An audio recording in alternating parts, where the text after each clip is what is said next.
You already know the system is rigged, but you tell yourself it rewards merit. You convince yourself that fairness exists somewhere in the machinery of society, that the right people rise and the wrong people fall. But here is what you refuse to admit. The world does not protect what is fair. It protects what has status. And once you see this distinction, you cannot unsee it. Every institution you were taught to trust, every hierarchy you were told reflects competence. And every punishment and reward you witnessed growing up becomes recontextualized as a theater designed not for justice, but for the preservation of rank. You have seen this play out 1,000 times without naming it. A wealthy teenager crashes his car while intoxicated, kills someone, and his lawyer argues he suffers from affluenza. Too privileged to understand consequences, he receives probation. On the same day, in the same country, a man steals food to feed his children and receives years in prison. You read these stories, feel a flash of anger, then scroll past. You do not stop to ask the question that would unravel everything.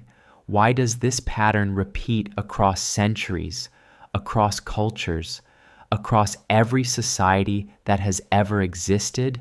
The answer is not complicated. The system is not broken. It is functioning exactly as designed. It was never built to be fair. It was built to protect those who already have status and to remind those without it of their place. Status is not the same as fairness, and this is where your confusion begins. Fairness implies an objective standard, a measurement independent of the person being measured. Status is positional.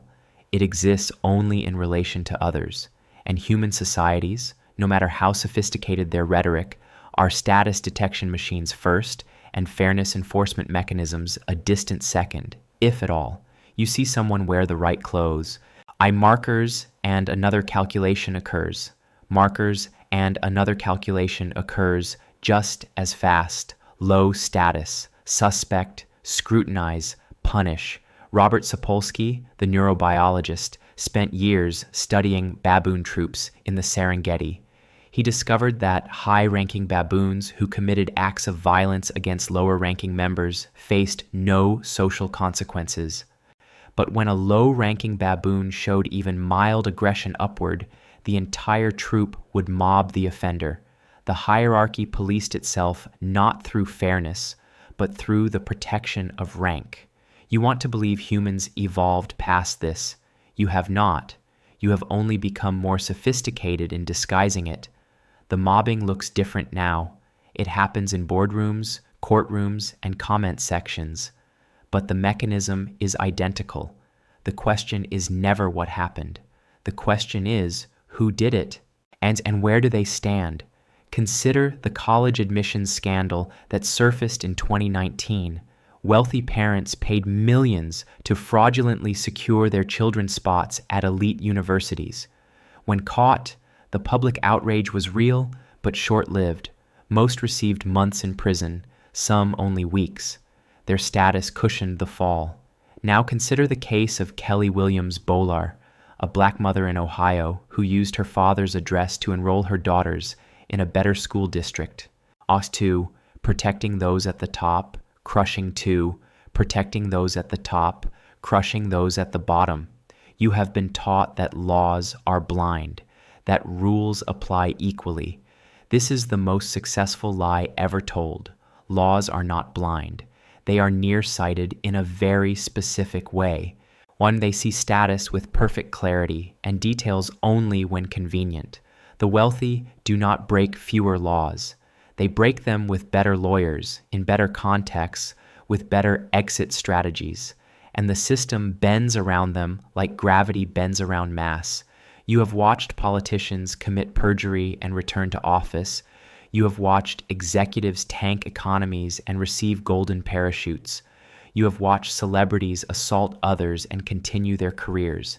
And each time, you are told these are exceptions, anomalies, glitches in an otherwise just system. They are not glitches. They are the system revealing its actual function. Philip Zimbardo's Stanford prison experiment demonstrated how quickly ordinary people adopt the behaviors of their assigned status. Guards became cruel, prisoners became submissive. The roles were random, but the psychological transformation was rapid and total. What you may not know is that the experiment had to be ended early, not because the prisoners were suffering, though they were, but because the guards had become so absorbed in their role that they continued abusing prisoners even when they thought they were not being watched. Status, even arbitrarily assigned, rewires behavior at a level beneath conscious thought. Now ask yourself, if random college students become tyrants in 6 days, what happens to people who inherit status from birth and spend decades surrounded by others who reinforce it? You see this protection of status most clearly in how crimes are named. When a poor person takes something that does not belong to them, it is theft, and theft is simple and criminal. When a corporation takes billions through fraud, it becomes financial misconduct, regulatory non-compliance, a civil matter. The language softens in proportion to the status of the offender. This is not an accident of vocabulary. It is a semantic shield. The same act, renamed, carries different moral weight and different consequences. A teenager selling drugs on a corner is a menace to society. A pharmaceutical company pushing opioids through doctors is facing litigation. One goes to prison. The other negotiates a settlement. And you are told this makes sense because the contexts are different. The contexts are different. One has status. History is filled with moments when this mask slipped entirely. During the Gilded Age, industrialists hired private armies to crush labor strikes. Workers demanding fair wages were shot in the streets, and the government sent additional troops to support the industrialists. The narrative in the newspapers, owned by those same industrialists, was that the workers were the agitators, the threat to order. Status determined who was framed as violent and who was framed as maintaining peace. The ones killing were protected. The ones dying were criminalized. You think this is ancient history, but the mechanics have not changed. They have only been optimized. You participate in this system every day, often without realizing it. When you hear about a crime, your first question is not what happened. It is who did it. And depending on the answer, your empathy shifts, your assumptions shift, your demand for evidence shifts. You give the benefit of the doubt to those who resemble status markers you have been trained to respect. You withhold it from those who do not. This is not a moral failure unique to you. This is how you were programmed by every institution you moved through. Schools taught you to respect authority, not accuracy. Workplaces taught you to manage perceptions, not outcomes. Media taught you to identify with power, not with truth. The protection of status extends into spaces you consider neutral. Medicine, for example. And studies have repeatedly shown that doctors take pain less seriously when it is reported by women, by people of color, by the poor. The same symptom described by a person with high status markers, education, wealth, whiteness, receives more attention, more tests, faster treatment. This is not because doctors are consciously malicious. It is because status creates an unconscious credibility that suffering without it must work harder to prove itself. A wealthy patient is presumed accurate. A poor patient is presumed exaggerating. And that presumption can be lethal. Even your legal rights are not actually rights. They are privileges distributed according to status. You have the right to an attorney, but if you cannot afford one, you get a public defender with hundreds of other cases and minutes to spare on yours.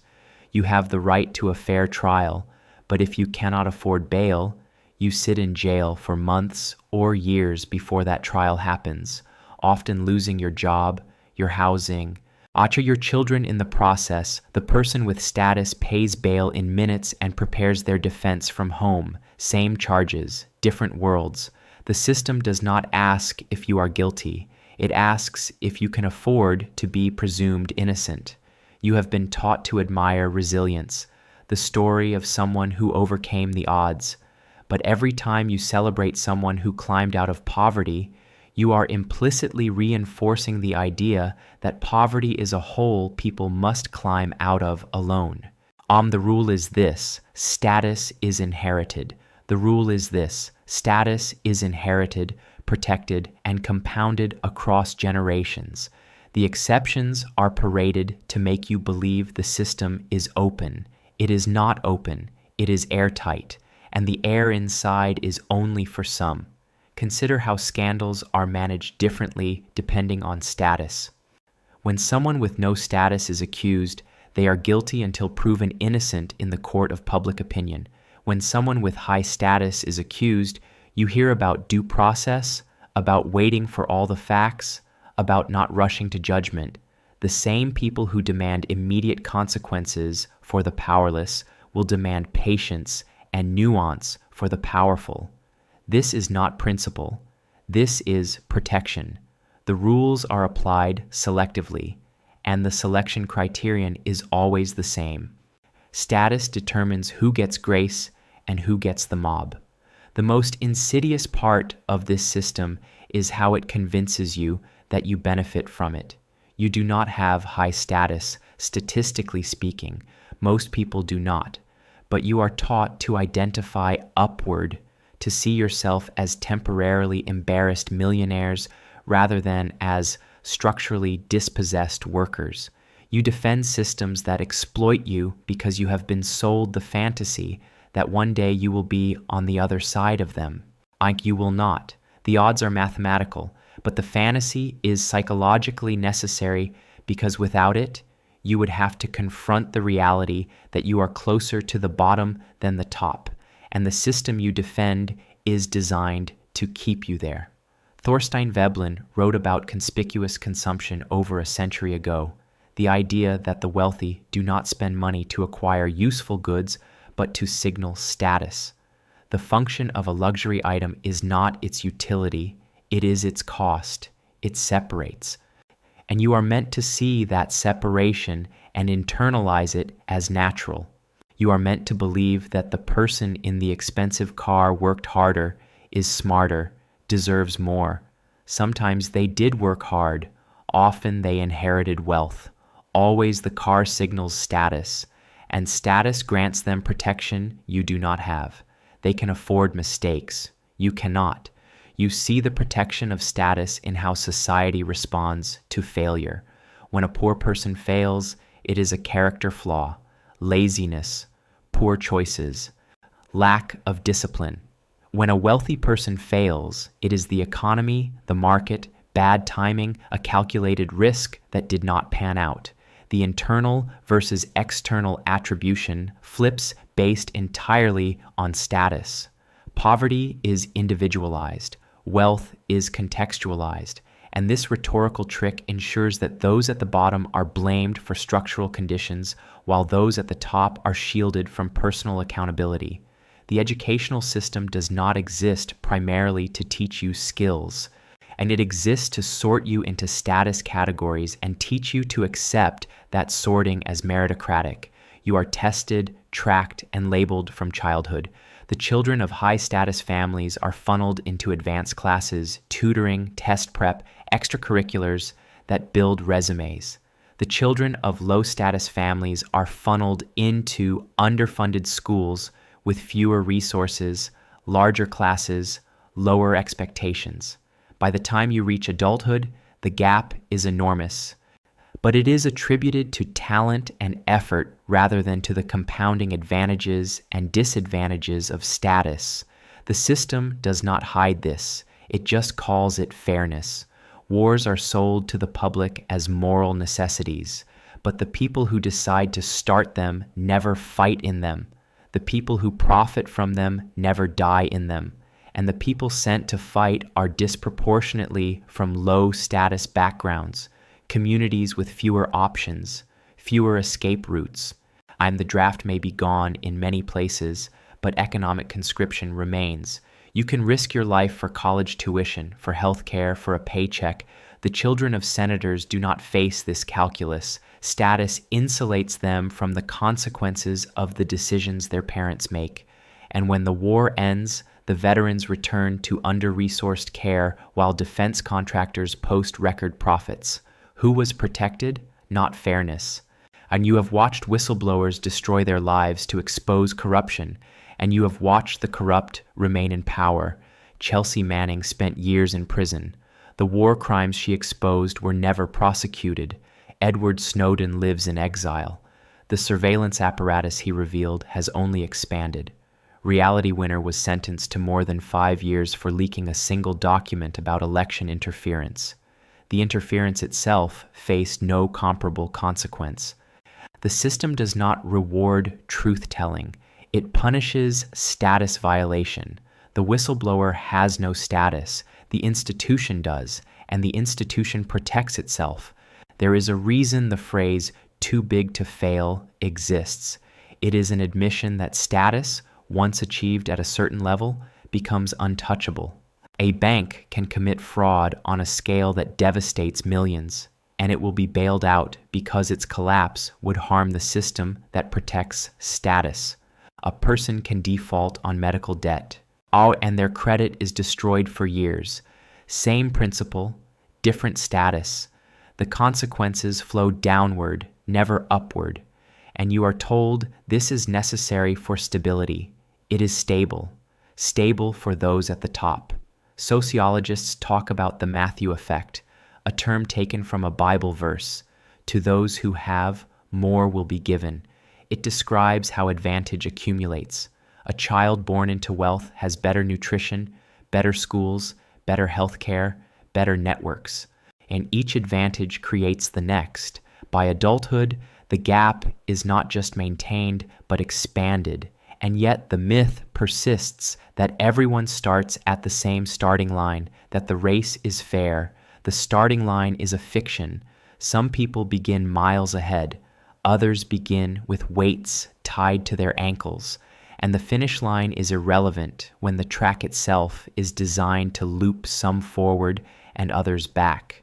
You are uncomfortable right now. That discomfort is cognitive dissonance. And you want to believe in fairness because without that belief, the world becomes a colder, more arbitrary place. But your discomfort does not change the reality. The world does not become fair because you need it to be. It remains exactly what it is, a system that protects status and calls it justice. And the sooner you accept this, the sooner you stop mistaking the defense of hierarchy for the defense of principle. This does not mean fairness is impossible. It means fairness is not the default. It has to be fought for constantly against a system designed to resist it. Every civil rights gain, every labor protection, every expansion of dignity to those without status was won against the active resistance of those who had it. Progress is not the system working. It is people forcing the system to malfunction, to include those it was designed to exclude, and the system adapts, finding new ways to preserve hierarchy under new language. You have a choice now. The same choice every person has when they see the machinery clearly. You can pretend you do not see it, return to the comforting myths, and participate in the system as it is. Or you can see it, name it, and decide what you will do with that knowledge. The world protects status, not fairness. But you do not have to. Every time you extend credibility to someone without status markers, you resist the programming. Every time you question who benefits from a rule, people see what you now see. Those cracks, people see what you now see. Those cracks can widen into something else entirely. If this video unsettled something in you, do not let that feeling fade. Let it sharpen your vision.